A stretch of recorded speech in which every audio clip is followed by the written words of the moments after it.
आप सब व्यक्तित्व में अलग निखर के आना, क्योंकि भगवान ने देखो सबके अंगूठे की रेखा अलग अलग बनाई। पूरे 600 करोड़ लोगों में किसी की रेखा किसी से मिलेगी? ये भगवान का गुप्त संदेश है आप लोगों के लिए कि आप अपने आप में स्पेशल हो, सब आप जैसा दूसरा है ही नहीं। इसलिए जीनत अमन पहले ही गा के चली गई, आप जैसा कोई मेरे जिंदगी में आए तो बात बन जाए। उसको मालूम है ये अपने आप में अलग है। आप सदा सुबह उठ के सोचना मेरे जैसा और कोई है ही नहीं, मैं स्पेशल हूँ, तो वो बल आपको काम करने का उत्साह देगा। मेरा कोई काम ही नहीं होता, मेरे तो दुख ही दुख होता। मैं ये पंडाल नहीं, मैंने ब्रह्मांड में 10-10 लाख 8-8 लाख लोगों में प्रवचन किए, लेकिन मैं पूछूं कि किस किस को तकलीफ है, सब हाथ उठाते हैं। जब तक मन में तकलीफ है आपके जीवन में तकलीफ आके ही रहेगा, क्योंकि मन से ही दुनिया बनती है। जिस दिन मन से तकलीफ उठा के बाहर रख दोगे, बाहर की दुनिया की तकलीफें आपके पास आना बंद कर देगी। कोई आदमी एक घर लोन में बांधता है, क्या करता है? लोन में बांधता है। शुरू करता है लोन में बांधना, और पहला ईएमआई भरते समय यूं सोचे कि ये मैं भर पाऊंगा कि नहीं, तो उस घर की नीलामी को कोई नहीं रुक, जरूर उसके मन में वो भावना कि ये मैं भर पाऊंगा कि नहीं, उसके बाद उस घर को नीलाम होने से कोई बचा नहीं पाएगा। इसीलिए हरदम कहता हूँ कि भगवान मेरे साथ है, ये घड़ी घड़ी बोलते रहो। आपके सामर्थ्य से अगर आप कुछ कर नहीं पाए तो भी भगवान में कुछ भी गड़बड़ हुआ तो तुरंत आपको क्या याद आएगा? भगवान मेरे साथ है। तो भगवान मेरे साथ है बोलते ही हिम्मत आएगा। और ये पूरी दुनिया एक तरंग से चलती है, आपसे नहीं।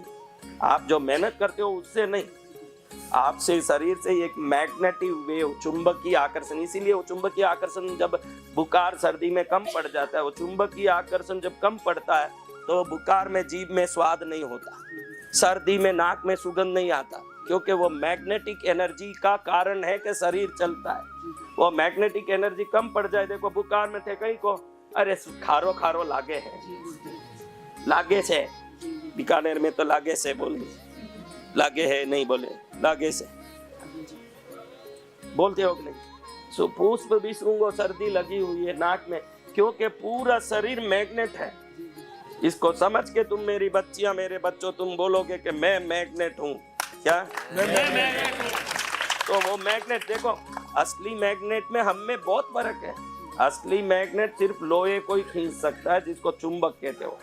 भगवान ईश्वर का बनाया हुआ मनुष्य शरीर विश्व के 84 लाख जीव योनियों में सबसे स्पेशल है। और सबसे स्पेशल कैसे? ये चुंबक जो चाहे उसको खींचेगा। दरिद्रता चाहो, मैं दरिद्र हूँ, मैं दरिद्र हूँ, बोलो क्या खींचोगे? मेरे पास धन को खींचने की खूब शक्ति है, मैं धन कमा लूंगा। समझ गई माता, आज सुधर गई। इतना साल उम्र बीत गया, अब अच्छा दिन आ गया माता जी। रामायण कथा देखो, रामायण भागवत कथा सुनने जाओ, कोई गलती नहीं है, लेकिन उनके जीवन से हमको वैसे जीने का संदेश भी लेके आना चाहिए। वनवास भेजा राम जी ने, रोए क्या? वो कब रोए? राम जी कब रोए? बहुत सुंदर दृष्टांत है, आपको मालूम नहीं होगा, ऐसे यहाँ रामायण में कोई बताया नहीं होगा।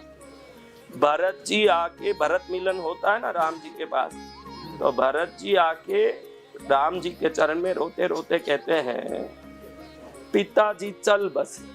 राम जी को धक्का लगे, पिताजी चल बस। कैसे भाई? आप वनवास निकल गए, सुनने के बाद उनका प्राण शरीर में नहीं टिका। न तो वनवास आए इसलिए रोवे, न सीता कंकर में चल रही इसलिए रो रहे हैं, न भविष्य में कहीं रोए नहीं। ये जो सीता सीता करके राम जी रोते रोते उसको ढूंढने गए, ये सब झूठी बातें। ऐसे महापुरुष अपने कर्म पर ध्यान देके तटस्थ रूप से मेरी पत्नी को वापस लाना मेरा धर्म है, ये धर्म कर्तव्य से ही ढूंढेंगे, रो रो के ढूंढेंगे नहीं। तो अब वैसे पुण्य पुरुष कब रोए? कब रोए? पिताजी मरे इसलिए नहीं। बहुत सुंदर शब्द आता है उसमें, वो यहाँ कोई कथा में नहीं बोलता होगा, बहुत सुंदर शब्द आता है। हे प्रभु पिताजी, आपने मुझे जन्म दिया, पाला पोसा बड़ा किया, मुझ पर बहुत उपकार किया। मैं सिर्फ बाहर निकला हूं और 14 साल में वापस भी आ जाऊंगा। मैं बाहर निकला ये सुन के ही आपका प्राण निकल गया, आपका प्राण निकल गया, ये सुन के भी मेरा प्राण नहीं निकल रहा है, तो बाप की कितनी बड़ी महिमा। बाप को तो खाली इतना ही सुनना पड़ा कि बेटा बाहर निकला, उसी में उसका प्राण निकल गया। वो बेटा तो वापस भी आ सकता था, 14 साल इंतजार करते तो आते नहीं। हाँ, इंतजार करते बैठे रहते कि भाई आ जाएगा, कोई चिंता नहीं। लेकिन बाप का प्रेम बेटे के प्रेम से कितना बड़ा। राम जी बताते हैं कि मेरा बाप तो खाली सुना कि मेरा बेटा बाहर गया, प्राण निकल गया, मेरा बाप ही चले गया जहां से वापस ही नहीं आ सकता। ये सुनने के बाद भी मेरे अंदर प्राण अंदर टिके हुए हैं। तो बाप की प्यार की महिमा अनंत गुना है, ये राम जी बताते। माँ बाप की ये महिमा है। ये इस जगह पर, ये आपके गाँव में ऐसी रामायण कोई नहीं सुना, वो अलग टाइप के रामायण।